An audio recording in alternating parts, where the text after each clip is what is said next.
នីតិស្វែងយល់ពីច្បាប់នៅសប្តាហ៍នេះនិយាយអំពីការទទួលផលចោរកម្ម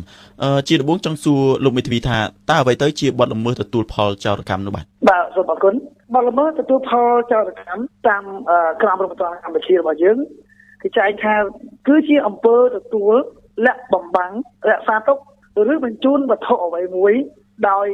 ដឹងថាវត្ថុនោះបានមកពីបទល្មើសឬបទមជ្ឈិនលើពីនេះច្បាប់បានចែងផងដែរថាត្រូវទុកជាអំពើទទួលផលចោរកម្មផងដែរទី1អំពើធ្វើជាអន្តរការីដើម្បីបញ្ជូនវត្ថុអ្វីមួយដោយដឹងថារបស់នោះវត្ថុនោះបានមកពីបទអក្រិតឬបទមជ្ឈិនទី2អំពើដែលបានទទួលផលពីផលនៃបទអក្រិតឬបទមជ្ឈិនដែលបានដឹងថាហេតុការណ៍ច្បាស់លាស់ខ្ញុំសូមបញ្ជាក់ដល់សង្ខេបថាដើម្បីយើងងាយយល់ថាបទល្មើសទទួលផលចោរកម្មគឺមានន័យថាយើងដឹងថាវត្ថុហ្នឹងគឺបានមកពីការប្រព្រឹត្តបទអក្រិតមជ្ឈិនឧទាហរណ៍ថាម៉ូតូដែលគេបានមកដោយសារគេបានមកពីលួចមកពីប្លន់ហើយយកមកលក់ឲ្យយើងដឹងថាម៉ូតូនឹងបានមកពីការធ្វើអំពើលួចប្លន់ប៉ុន្តែយើងនៅទិញរបស់ម៉ូតូទៀតដោយសារយើងយល់ឃើញថាតម្លៃនេះវាទាបវាថោកដែរថាក៏មានគ្រប់គ្រាន់ដែរដូច្នេះយើងដឹងហើយថាម៉ូតូនឹងបានមកពីអំពើប្លន់អំពើលួចតែយើងនៅទិញដូច្នេះបានគេចោទប្រកាន់ពីបទទទួលផលចោរកម្មលោកមេធាវីជាបទពិសោធន៍ក្នុងនាមលោកជាមេធាវីការពារក្តីតើបទល្មើសទទួលផលចោរកម្មហ្នឹងមានការកើតឡើងក្នុងសង្គមកម្ពុជាច្រើនដែរទេបើមើលទៅក្នុងសង្គមកម្ពុជាសប្តាហ៍ថ្ងៃនេះបាទសម្រាប់ខ្ញុំក៏សង្កល់ឃើញថាមានការកើតឡើងច្រើននៅក្នុងសង្គមកម្ពុជាតែហើយយើងរងថ្ងៃនេះគឺយើងមានការបាត់ម៉ូតូបាត់ឡានបាត់កង់រហូតដល់មានការសំបីតែរបស់ប្រើប្រាស់ជាកៅអីហ្នឹងណាកៅអីយើងដាក់ប្រហែលហ្នឹងគឺទៅបានគេលួចយកទៅហើយគឺលក់ឲ្យអ្នកផ្សេងដែលក្នុងតម្លៃថោកទាបហ្នឹងគឺ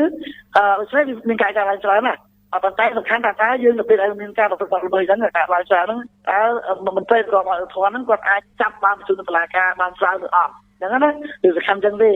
អត់ចំកាត់ទៅខាងមន្ត្រីក្រមអធិការគាត់រកអត់បានឃើញអត់បានដឹងក៏យើងមិនអាចបញ្ជូនជនល្មើសទៅតុលាការបានដែរដើម្បីកុំឲ្យបទល្មើសមួយនេះកើតឡើងឬក៏មានបញ្ហាក្នុងសង្គមជាក់ស្ដែងដោយលោកមេធាវីបានលើកឡើងពីខាងលើអញ្ចឹងថាមានការកើតឡើងច្រើនគួរធ្វើបែបម៉េចចំពោះអាជ្ញាធរឬក៏ភាគីដែលពាក់ព័ន្ធក្នុងការការពារសង្គមកុំឲ្យមានការបទល្មើសហ្នឹងបាទសូមអរគុណទី1នេះឥឡូវហ្នឹងអ្វីដែលយើងបានធ្វើរួចហើយគឺយើងមានច្បាប់បាទយើងមានច្បាប់រួចហើយចែកនៅក្នុងរដ្ឋមន្ត្រីយើងហើយក៏មានការដាក់ទូទាត់វារំដែរទីក្រៅពីដាក់ទូទាត់ហ្នឹងយើងត្រូវធ្វើការអប់រំផ្សព្វផ្សាយដល់ភាគីដែលពាក់ព័ន្ធទាំងអស់ដូចជាដំបូងគឺដល់មន្ត្រីក្រមអធិការគាត់យល់ដឹងឲ្យកាន់តែច្រើនពីបទល្មើសហ្នឹងដែលមានចែងនៅក្នុងរំពន្ធអំពីផលលំបាកដែលកើតឡើងដោយសារបទល្មើសហ្នឹងបាទហើយគាត់គេហៅថាចូលរួមយ៉ាងសកម្មថែមទៀតនៅក្នុងការអនុវត្តច្បាប់របស់បទល្មើសហ្នឹងបើយើងមានការធូររលុងទេគឺយើងអាចមានការកើតឡើងជាច្រើននៅក្នុងសង្គមកម្ពុជាហើយជាពិសេសគឺនៅទីក្រុងភ្នំពេញដោយសារយើងទីក្រុងភ្នំពេញគឺវាមានការកន្លែងច្រើនទីតាំងច្រើនទីច្រើនដែលយើងមិនអាចដឹងអញ្ចឹងវិធីការងារស្រួលសម្រាប់ជនល្មើសក្នុងការគេចខ្លួនដូច្នេះគាត់ខ្ញុំរបស់ខ្ញុំគួរឲ្យគាត់ថាសកម្មថែមទៀតក្នុងការស្វែងរកស្រាវជ្រាវដល់ជនដែលបទល្មើសទូផលចោរកម្មហ្នឹងហើយសម្រាប់អ្នកដែលគាត់ជាចារីជាជនល្មើសយើងក៏ត្រូវមានការរឹតបន្តឹងទៅលើទោសរបស់គាត់ផងដែរជាពិសេសនៅពេលដែលតុលាការជាពិសេសគឺនៅពេលតុលាការតែម្ដងពីការក្រមរាជការហ្នឹងគឺនៅពេលដែលមានជនប្រព្រឹត្តការឡើងយើងត្រូវតែគួរដាក់ទោសឲ្យធ្ងន់ជាងនេះហើយបើថាចូលទៅករណីអតិបរមាទោសអញ្ចឹងណាបាទលោកមេធាវីតែងតែមានការលើកឡើងចំពោះបញ្ហាការទទួលផលចោរកម្មដូចជាលោកមេធាវីឧទាហរណ៍ថាទិញម៉ូតូដោយពុំមានដឹងថាទទួលពីចោរលួចហើយនៅតែទទួលទិញជាក់ស្ដែងនៅឃ្លាំងម៉ូតូមួយចំនួនក្នុងរាជធានីភ្នំពេញហ្នឹងត្រូវបានគេរិះគន់ជាពិសេសនៅឃ្លាំងសេវអីជាដើមហ្នឹងតើបញ្ហាហ្នឹងអាជ្ញាធរគួរតែត្រូវរឹតបន្តឹងទៅលើអ្នកក្រុមហ៊ុនអ្នកលក់ម៉ូតូ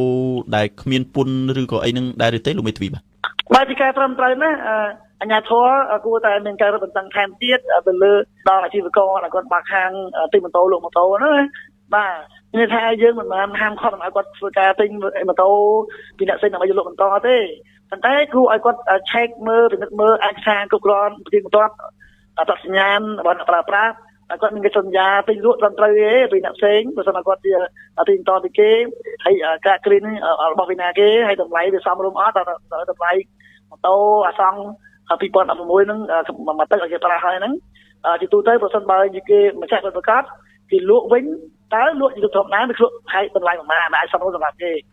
អញ្ចឹងបើសិនបើគាត់លួចម៉ូតូគេហ្វង់គេមកហើយធម្មតាគាត់លក់ក្នុងតម្លៃទាបតែឥឡូវឧទាហរណ៍ថាតម្លៃម៉ូតូហ្នឹងជាធម្មតា1500បាទរបស់គេ5ទឹកហើយហ្នឹងប៉ុន្តែចុះល្មើក៏ចាំមកលក់ដល់1000ទៅក៏លក់ដល់500 600អញ្ចឹងវាខុសគ្នាខ្លាំងណាស់ដូច្នេះគាត់មិនគួរទិញរបស់អង្គទេដោយសារយើងគាត់ដឹងហើយថាតាមរយៈតម្លៃហ្នឹងយើងអាចដឹងថាម៉ូតូហ្នឹងគឺបានមកពីលួចមកពីប្លន់ដូច្នេះមន្ត្រីសមត្ថកិច្ចគួរតែពង្រឹងណែនាំដល់គណៈដែលលក់បើកហាងពីម៉ូតូលក់ម៉ូតូហ្នឹងគឺមានការប្រយ័ត្នប្រយែងហើយប្រសិនបើគាត់មានការស៊ើបអង្កេតយើងត្រូវមានវិធានការចំពោះគាត់តែម្ដងបាទលោកមេធាវីចំពោះបទល្មើសទទួលផលចោរកម្មនេះដែរវាជះឥទ្ធិពលដល់សង្គមនិងប្រទេសជាតិយ៉ាងណាដែរនៅពេលដែលវាកើតឡើងដល់ក្នុងសង្គមជាក់ស្ដែងដោយលោកមេធាវីលើកឡើងបាទជាធម្មតាទេបទល្មើសរំទាន់មួយកាលណាវាកើតឡើងវាបង្កភាពចលាចលភាពបង្កដល់សង្គមទាំងមូលតែម្ដងដូច្នេះយើងមានការវិធានការយ៉ាងតឹងរ៉ឹងថែមទៀតប្រសិនបើយើងមិនដោយឲ្យទៅមានន័យថាអង្គើលួចអង្គើហ្វ្រន់វាអាចកើតឡើងកាន់តែច្រើនតើបទល្មើសទទួលផលចោរកម្មនឹងមានចែងនៅមាត្រាប្រមាណនៃក្រមព្រហ្មទណ្ឌនៃព្រះរាជាណាចក្រកម្ពុជាហើយត្រូវផ្ដន្ទាទោសនិងដាក់ពន្ធនាគារចំនួនប្រមាណដែរបាទចំពោះមាត្រាជាមូលដ្ឋានតកតងនឹងបទទទួលផលចោរកម្មនេះគឺមានចែងក្នុងមាត្រា399បាទនឹងមាត្រា400នៃក្រមព្រហ្មទណ្ឌហើយសម្រាប់ទោសទណ្ឌមាត្រា400នេះគេចែងអំពីទោសដែលត្រូវអនុវត្តហ្នឹងគឺទៅអន្តរជាតិដាក់ពន្ធនាគារពី2ឆ្នាំទៅដល់5ឆ្នាំមកហើយនឹងពីនៃជាប្រាក់ហ្នឹងពី4លានរៀលទៅ10លានរៀលអរគុណច្រើនលោកមេធាវីកែវនីដែលតែងតែផ្ដល់បទសម្ភាសន៍ជូនវិទ្យុវិយោពីនីតិស្វែងយល់ពីច្បាប់សូមបញ្ជាក់ប្រាប់អស់លោកអ្នកស្ដាប់ថាលោកមេធាវីកែវនីគឺជាសមាជិកនៃគណៈមេធាវីនៃព្រះរាជាណាចក្រកម្ពុជាប្រសិនបើអស់លោកអ្នកស្ដាប់ចង់ពិភាក្សាពី